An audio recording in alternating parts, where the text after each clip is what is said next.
Alright you guys, welcome back to another match play. Today we're going to be taking a look at Ampharos versus Sleep Deck. That's what the matchup is today. We're all done with the top half of the bracket round 1 stuff, so we're moving on to the top half of the bracket round 2. So all these decks you've already seen before. I'm trying to remind myself what each one of them beat. Ampharos beat Evolutions in a 7-0, and then Sleep Deck benched out Blastoise after taking 5 prizes. So now Sleep Deck and Ampharos are in. The winner of this game plays the winner of Empoleon and Stage 1 Rush, in case you are only following this and you haven't seen the bracket. So let's think about the matchup here. Sleep versus Ampharos, and Ampharos is obviously going to try to lock powers here, so it's going to try to make sure Sleep doesn't have a Claydol to work on, a Porygon to work on, none of that stuff, and it's basically just going to, Sleep's going to have to do some work here. Getting Darkrai up's obviously going to be a priority, so that all of your Dark Energies are doing more damage, and then not being able to use Baby Yveltal is going to be kind of a problem, because it's weak to lightning, and that's like one of the main energy accelerations here.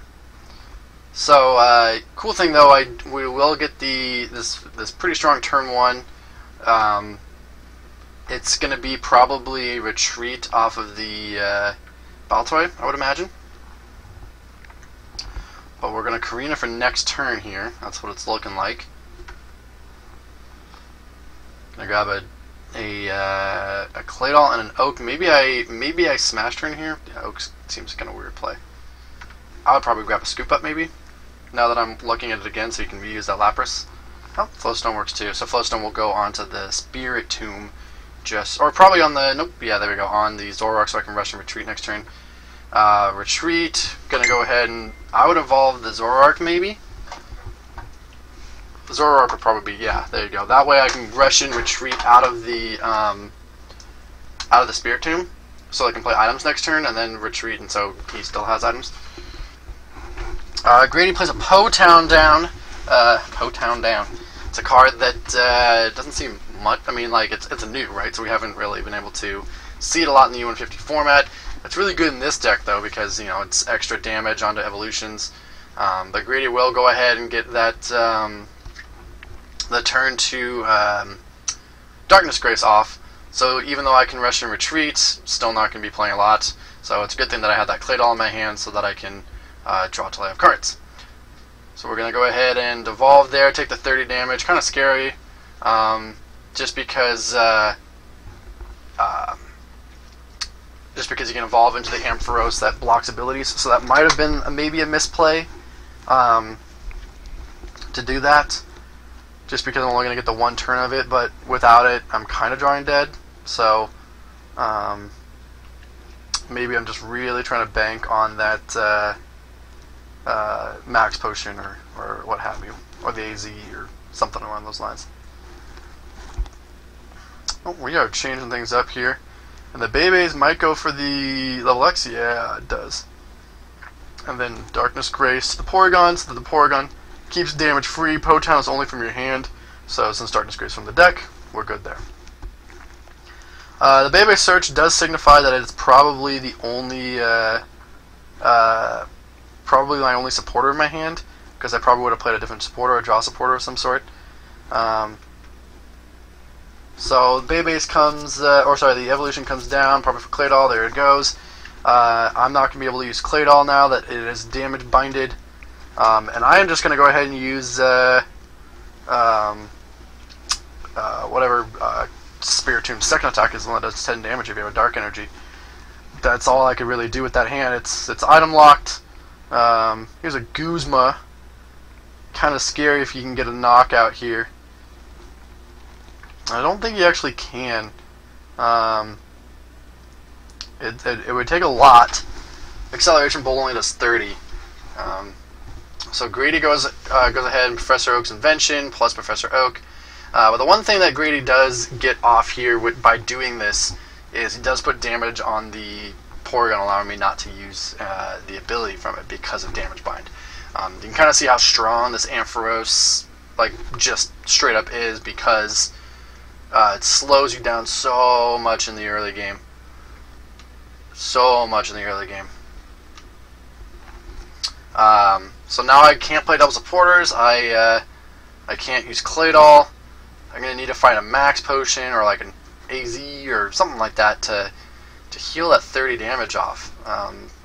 Like I said, it might have been a misplay to evolve it. Could have waited a turn. Ooh, excuse me. But instead, go ahead and rush in and retreat into the Spiritomb, and we just did the 10 damage. That is how bad my hand is currently. Not even having items was helping me there. So it is just bricking. I can't use Claydol. I can't use Porygon. Greedy's going to start powering up this Raikou, and the Raikou is most likely going to go the distance. Oh, there's a bug. Ha! I remember that. I think he comes back. So, watch out for that bug, because that bug comes back. Anyways, commentating so many of these things, you got to find something to talk about, right? But yeah, Greedy does have a commanding lead right here. I'm not even attaching energies. The only energy I have on board is Spiritomb. I don't have the level X up. A DCE would be nice, like if I could get some sort of combo with like a DCE Lysander in my hand. But if you look at that hand, I see a Darkrai, Darkrai level X, an Uxie, a Hypno, and a level max. And the top deck is the DCE, so that is fantastic. However, it is scary because, yeah, see, I don't actually attach it. I want to try to either Lysander knock out the Darkness Bind or Lysander knock out the Raikou. So the issue is now, you know, like I could take this Ampharos knockout, but I'll just get knocked out right back. And I think that's actually just what I try to do here. Simply because 3, 4, there's a dowsing machine. I think I got the Oaks in there. I should, right? No, I took that back. I don't have anything to dowsing for. It would have been nice to hit some sort of Lysander or something there because I need to, I wanted to take the knockout on the damage bind or the Raikou instead of getting return KO'd here. But that was really my only play. Play all those cards around. If you're curious about the Darkrai interaction there and why I could just play level max, I think what I said out loud is I play level max first, fail it, and then level X it. So that's how I was able to burn that card. Game does know that there is no level X of all those cards there. So that's what I did there. I just sequenced it differently. But at this point, it's a really rough situation. I was really, really hoping. I think that was really my only out was, you know, Uxie into a Lysander, Gust, Guzma, that sort of thing. It was really my only shot. But I hexed him, so he goobs me back. I got a whole lot of nothing going on here. Let's see what comes down onto the bench. Maybe there's a Dark Energy that's probably going to go to the Darkrai. Or even something something else. I don't know what I would grab here. Maybe a Zoroark to copy and attack. Like a Zora, and just kind of charge that up maybe. Just not a whole lot of stuff. Like none of the Darkrai's are super good. He is gooping me right now, so I can't grab the one that puts him asleep to hope to buy a turn or two. This Lapras is just gonna sack a hit, really. That's all that's looking for. So we're gonna grab Mew here. Interestingly enough, I'm gonna goop Greedy right back. It's just kind of a goop battle right now. Goops and Hex all around. No abilities for 3 straight turns. The energy goes down. I think I got the Mew for the free retreat. That could be a reason why I did that. I don't know what's in my deck or anything like that. Oh, looks like I am changing my mind though during his turn, saying, "Hey, is it okay if I grab the Porygon instead?" Maybe what's in my hand. Dowsing Machine. Do I have some sort of like search card? That could be it. Still doesn't attack yet. It is doing a whopping 220 damage. There comes the Coco. I don't see why the DC shouldn't go down. Yep, DC does go down.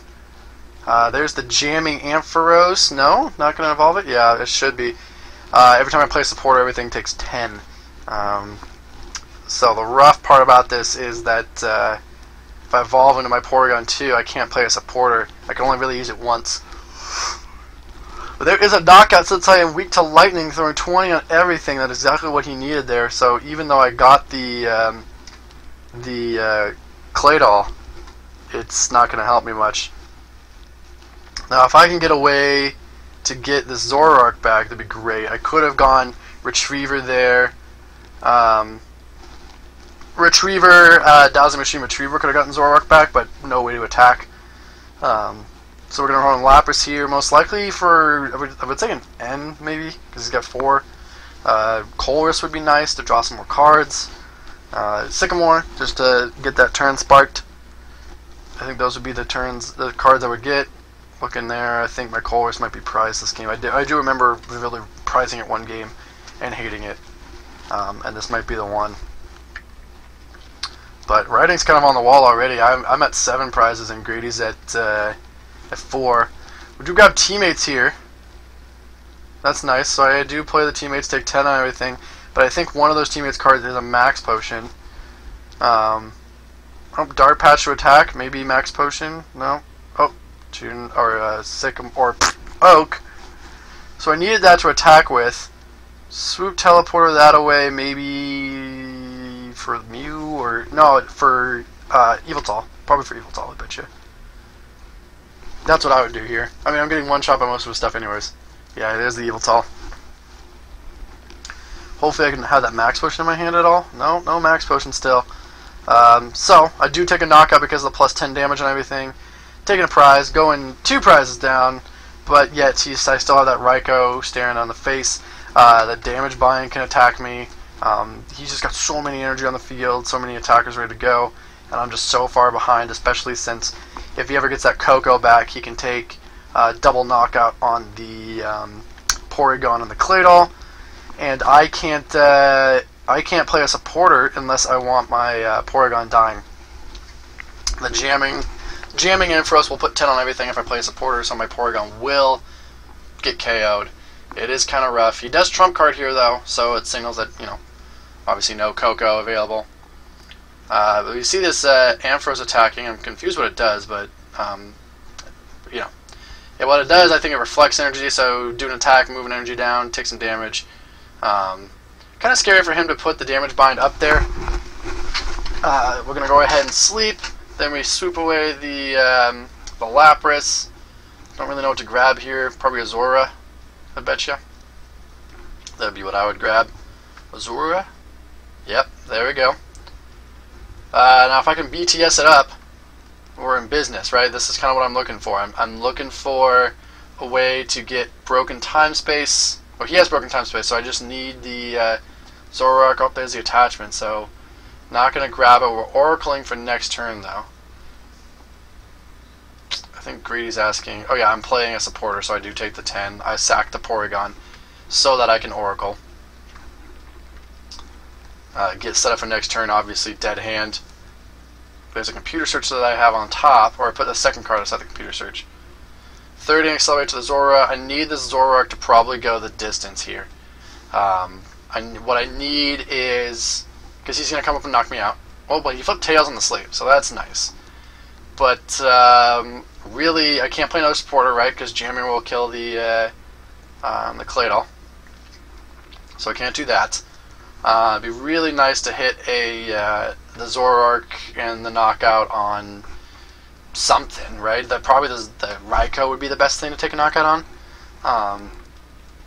But yeah, you can see how fast Ampharos truly is. It just sends you slow your opponent way down by blocking all of their stuff, and then just like taking cheap knockouts. That Raikou goes the distance because your opponent can't set up.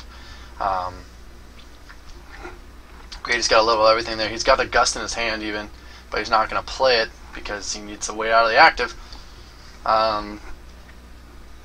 The Gust could have been a risky play if he had tried to find like an escape rope. Escape rope wouldn't have helped. That might be what he's looking for here. Escape rope, I would sack probably the Uxie, or maybe even the Claydol, so that next turn I can play a supporter without dying. Or is that? You could tell that I tried to go Oak as many times as possible in this late game. That's what I probably should have done more. Should have gone Oak more. Should have tried to Max Potion more. But hey, the sleep fix. He couldn't get out of the sleep. That's awesome. So Dark Claw going into the Oak. I put the computer search next, so we're going to be able to play that. I need a max potion. That's what I need. Oh, I think I once asked if I AZ up the Claydol here, do I take 10? I think that's the question. I don't know if we actually look it up or not, or if we make a ruling on it.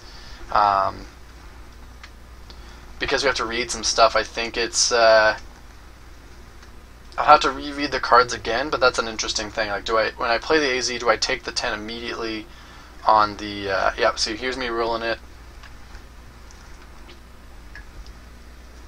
I'm really curious, actually, what we decided to roll. So I said... Oh, we said that AZ does work. So, that's nice, because I think it says, like, after you play it down or something like that. Claydol here, so I've played one supporter so far, but just a whole lot of nothing there. I just needed a way to get the Porygon 2 back out. That's really all I needed there. Or even a Zoroark, right? Like, because I had the energy, so I could have taken the knockout, but no, I missed that as well. So Grady shows me that he has DCE for a double knockout. He can take a knockout on the on two different things there, the active and the bench. So yes, thanks for watching, guys. More videos to come. Hope you have a good one.